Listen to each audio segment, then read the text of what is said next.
ఎక్కడి నుంచి పడుతుందనేది మీ అందరికి కూడా ఈ ఫ్రెషర్స్ డే శుభాకాంక్షలు ముందుగా మీ అందరికి కూడా తెలియజేసుకుంటూ ఉన్నా. మనకు ముందు చదువుకున్నటువంటి ఎంతో మంది కనీసం పాలకొల్లులో డిగ్రీ వరకు చదువుకోగలుగుతున్నామనేదంటే అది అద్దేపల్లి సత్యనారాయణ మూర్తి గారు ఆయన ఇచ్చినటువంటి వరం మనందరికీ కూడా. ఏదైతే ఈవేళ ఒక కార్పొరేట్ కాలేజీకి గాని ఒక కార్పొరేట్ స్కూల్కి గాని పోతే అక్కడికి ఇక్కడికి నేను గమనించింది ఏంటంటే అక్కడ చదువుకునేవాళ్ళు అక్కడ పిల్లలుంటే ఇక్కడ చదువుకునేటువంటి పిల్లలు ఈ గవర్నమెంట్ కాలేజీల్లో ఉండేటువంటి పరిస్థితి.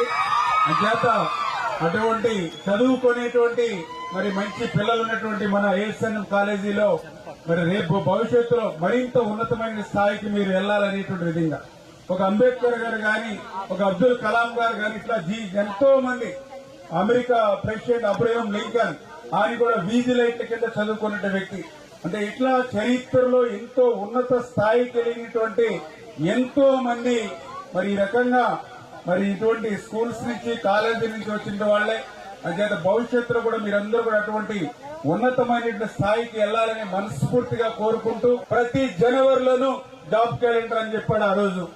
5 సంవత్సరాలు 5 జనవరిలైన జాబ్ క్యాలెండర్ ఊసేలేనటువంటి పరిస్థితి. ప్రతి సంవత్సరము డిఎస్సీ అన్నాడు, మెగా డిఎస్సీ అన్నాడు. 5 సంవత్సరాలైన డిఎస్సీ మాట లేనటువంటి పరిస్థితి.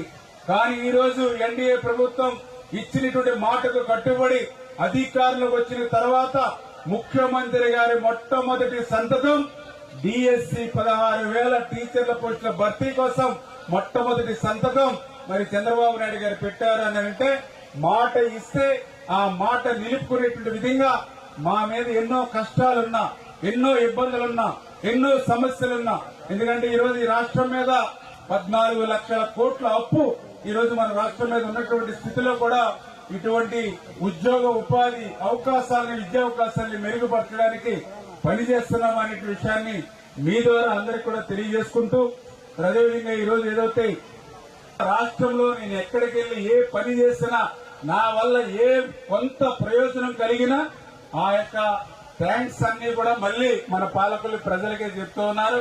అంటే ఖచ్చితంగా రేపు మీ గౌరవాన్ని మరింత కాపాడేటువంటి విధంగా భవిష్యత్తులో కూడా పనిచేస్తాననేటువంటి హామీని కూడా మీకు ఇస్తూ ఏదైతే మన ఏఎస్ఎన్ఎం కాలేజీకి సంబంధించి మరి ఇవాళ ప్రిన్సిపాల్ గారు కూడా మరి అదేవిధంగా మీరు కూడా అన్ని కూడా చెప్పడం జరిగింది.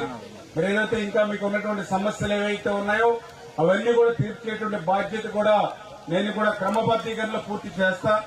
ప్రైజ్ ఇవ్వడం సర్టిఫికేట్ ఇవ్వడం అనేది ప్రతి కాలేజీలో కళాశాల ప్రిన్సిపల్ గారు